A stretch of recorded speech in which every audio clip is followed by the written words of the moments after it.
Hi everyone, and a warm welcome to another episode of the Talk Room series of podcasts, where we look at the question of how to be your best self. We do that by looking at a question of mental health and well-being. For those people that haven't seen any of our previous podcasts, I'd like to introduce my co-presenter, Ian. For those that don't know Ian, he's an accredited counsellor with the British Association of Counsellors and Psychotherapists, and also the founder of Hope Therapy and Counselling Services, which is a counselling practice that operates throughout the south of England. And it offers mental health services both to organisations and also private individuals. Thank you, Wendy. And similarly, to introduce you, you're a highly experienced CBT psychotherapist who's been working in private practice in the field of mental health more generally for well over 30 years. So thank you so much for being here again. And thank you, Ian, too. So, Ian, I know that employee mental health is an area that is really dear to your own heart and something you feel very passionately about. Would you mind sharing a little bit more about your background and how that has informed your view about the importance of employee mental health? Yeah, so thank you, Wendy. So for 25 years, I worked in senior management, in directorial positions. I worked in FTSE 100, FTSE 250 organisations where I managed large teams of people. My last role, I was managing about 200 staff. And one of the largest challenges that we had was finding a way of trying to reach a sense of balance between the needs of individual staff that were struggling with a variety of mental health challenges, alongside the wider needs of the business, which were often very much focused on productivity, profit levels.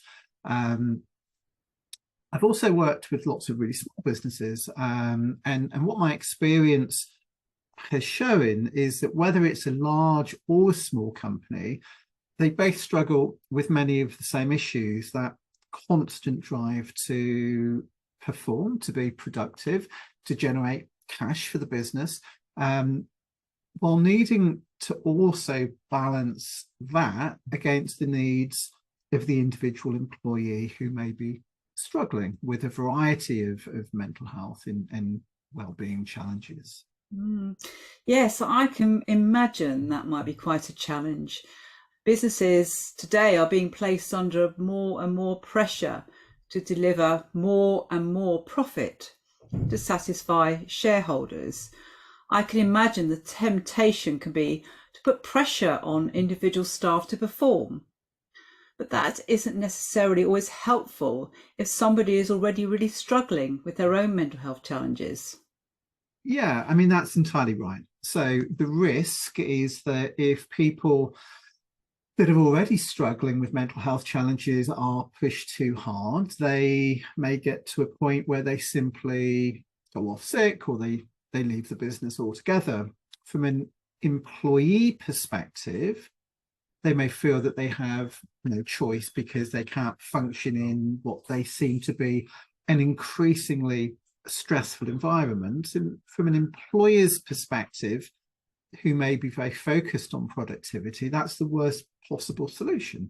Once someone is off sick, apart from the very real human cost, the employer, from a productivity perspective, then has absolutely zero contribution being made. And if the employee actually leaves, then all of that experience is lost from the company for good. You then also get all of the additional cost of having to recruit somebody, to train them, and to hope that the new person is the right fit for the business and will stay and be productive. Absolutely. So not only supporting employee mental health and staff going off sick, it seems like a lose-lose for both the employee and the employer. Well, and that's right. So what teams like Hope Therapy and Counselling do, and I know you do as well, Wendy, is work with people that may be struggling with mental health challenges so that they can hopefully stay in the workplace, or if they're already gone off sick, we work with them so they feel able to rejoin the workplace as soon as they're able to. That way we can hopefully change a lose-lose situation into a win-win situation. So for me, I strongly believe that one of the most important things that we can that we need to do as business leaders is to create an environment where all staff can thrive, and that means to recognize the needs of everyone, including those that are struggling at any given point. Yeah, Ian, that is so interesting. And I totally agree with what you're saying. But I'm just curious to know how much of an issue you think this really is. Well, a company's staff are their most important asset. And as I said earlier, I manage large teams for 25 years in huge FTSE 100, FTSE 250 businesses before setting up Hope. So for me, I saw staff leave far too often simply because they didn't feel their well-being needs were being supported in the way they wanted and needed. Mm-hmm. Nowadays, staff see effective mental health and well-being plans as being a right, an entitlement, not just a wish. And if those things aren't in place, understandably, they can be quick to talk. They talk to other staff members, they talk to potential staff members. And websites like Glassdoor, for example, as well as social media, means that dissatisfaction can have a really wide-reaching effect that can be hugely costly to businesses. So both from a staff retention and staff attraction perspective, being able to support staff welfare needs to be seen as being absolutely essential nowadays. And many organisations, especially more progressive organisations, really understand that need, seeing the return on investment of supporting staff mental health in terms of improved productivity, keeping sickness levels lower, as well as simply doing what they see as being the right thing. Mm-hmm. But in terms of prevalence, well, we're told that 1 in 4 people will struggle with mental health issues.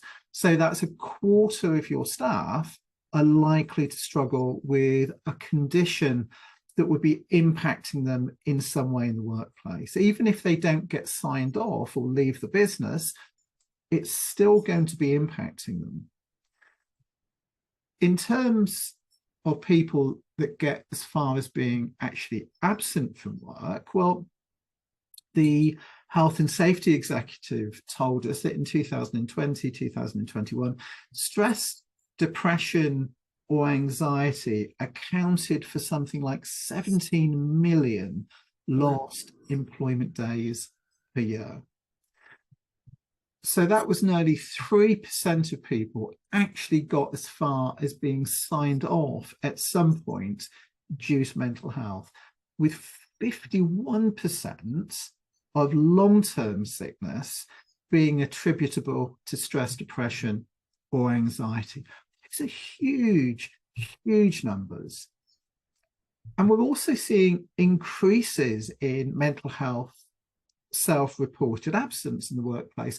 We're not seeing a decrease. So these are issues that are already having a significant impact on employees and therefore employers, as well as the overall economy. So it's essential, both from the perspective of staff, but also companies themselves, that these are issues that are being actively and proactively managed. Yes, I mean those figures are astonishing, Ian. They really are, and the way you've explained it all makes such sense as well. But I'm curious to know why you think that these organisations aren't addressing these issues. Well, the starting point is to say that many more progressive companies already are. As I said earlier, some companies are very much focused on these things and are really reaping the rewards of doing so. They see it as part of their retention and attraction policy, part of their productivity strategy, as well as simply doing what they see as being the right thing. You then get companies that are working really hard to try to address those issues, but for whatever reason may not be quite there yet. They may have HR teams who are working really incredibly hard at doing the very best they can. But we have to remember, HR professionals are usually incredibly busy people. So the amount of time they can give to supporting any one individual may not always be as much as they would like. Also, again, we have to remember that HR professionals and managers more generally aren't trained therapists. So they often don't have the time, and in many cases aren't qualified to meet the more acute needs that can often accompany mental health challenges in the workplace. And then, of course, you get the category of company who may have less experienced managers in place. They often are very focused on productivity, they're very focused on hitting targets, but may not have always learned that the best way to hit those targets is to have a full workforce with motivated and engaged staff who feel supported by their employers. So really, there can be lots of reasons, but that's where organisations like Hope, and of course you too, Wendy, play such an incredibly vital role. People that are able to support staff and companies in dynamic and highly focused ways, bringing years of very specialist training without distracting existing staff from the work they're already doing. Okay, Ian, thank you for that. Well, that all makes complete sense to me. So, can you talk a little bit more about what sort of things do people reach out for when they're looking for mental health support? Yeah, of course. So, mental health challenges can come in various different forms, but the most common things that people tend to present with in the workplace are usually things like stress-related disorders, anxiety, and depression. It can be many other things as well, though, but those are often right at the top of the list. But people might also really struggle with a variety of things that they may not necessarily recognize as being a mental health challenge, or simply that it hasn't yet got to a point where it would be identified as such. So we might see things such as imposter syndrome, where people simply think that they're not good enough in their role. And that can be true of the chief executive right the way through to somebody that's a completely new entrance into the business. People may get hugely anxious if they have to do specific things such as public speaking or a presentation or dealing with a difficult customer or difficult colleague.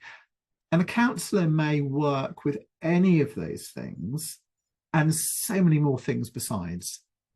So our mental health challenge may also be something that's constantly there, something that literally never goes away, or it may be something that simply kicks in at certain times when we have to do certain things or certain tasks or certain activities. And it's really important for us to recognize that mental health challenges can affect absolutely anybody, men or women, people of any colour, of any religion, of any age, and absolutely any educational background. There was a study done recently by the University of California, which showed that 72% of entrepreneurs surveyed expressed concerns around mental health, 72%, with 49% reporting that they had one or more lifetime mental health challenges. Overall, entrepreneurs were 30% more likely to experience depression than members of the general population. And you've got people like Aaron Swartz, for example, who's the co-founder of Reddit. He's talked very openly with his battle for depression. Elon Musk, who's seen by millions as being the epitome of entrepreneurial success, yet he's talked about terrible lows and unrelented stress that he's felt. In fact, Bupa Global, their research suggests that 64% of senior business leaders have suffered from mental health conditions such as stress and depression. So whatever size of organization that you have, and whatever structure exists, and whatever level you're at, the way we recognize and support mental health in the workplace can have a huge effect, both for the individual and for the organization itself. Thank you, Ian. That's a really fascinating insight of the sort of mental health related challenges both companies and employees may face, and a good overview of the type of support that's available. So if you want people to know more, what should people be doing? Yeah, so Hope, and I know you too, Wendy, offer support in a variety of different ways. One of the things that we pride, and I know you pride yourself on, is being able to respond in a really dynamic and flexible way. So companies might want provision to be put in place to support an entire organization, whereas others may just be looking for one particular individual who has a need in that moment. Some organizations may choose to offer open-ended support, whereas others may offer support for a fixed number of counselling or therapy sessions. But one of the things that organisations like Hope and yourself is able to do is to act quickly. And when you consider that the waiting list for mental health support via the NHS can, in many cases, be months, we can respond within days, helping companies support their most important asset, the employee, and therefore the company itself to be able to thrive. Okay, that's really good. Thank you so much, Ian. And can you tell me a little bit more about how we can get in touch with you if we want any more information? Well, Hope has a team that operate throughout England. We work both with private clients, but also we have worked with county councils and charities and companies of various different sizes. So people are really, really welcome to get in touch with us, and we can discuss the type of support that is available and most suited to their specific needs. We can discuss the wider needs of the organisation or the individual client. And to do that, people just need to go to our website, which is www.hopefulminds.co.uk. There's a tab called Organisations, which tells people all about us, then the type of support that we're able to offer. But of course, you too, Wendy, you offer support to people that are struggling with a whole variety of mental health challenges that affect them in the workplace. So why don't you just take a moment to talk to people about the type of support that you offer as well? Yes, Ian, I can relate totally to everything you said today and how important it is to support the individual person with their own mental health needs and to support them quickly. So I too provide individual therapy to organisations. And if they want any more information, they can go to my website, wendyc.team, and they can contact me there. So, Ian, thank you so very much for your wonderful overview of mental health in the workplace and how important it is. It's a huge subject, and thank you so much for touching that subject today. And I want to say a great thank you to all the people who've been listening today, and I hope you can listen to previous podcasts that we've done and stay in touch because we've got more podcasts to come. So thank you for me, and would you like to just say a goodbye as well, Ian? And a thank you from me as well. Okay, take good care. Bye-bye. Best care to everyone.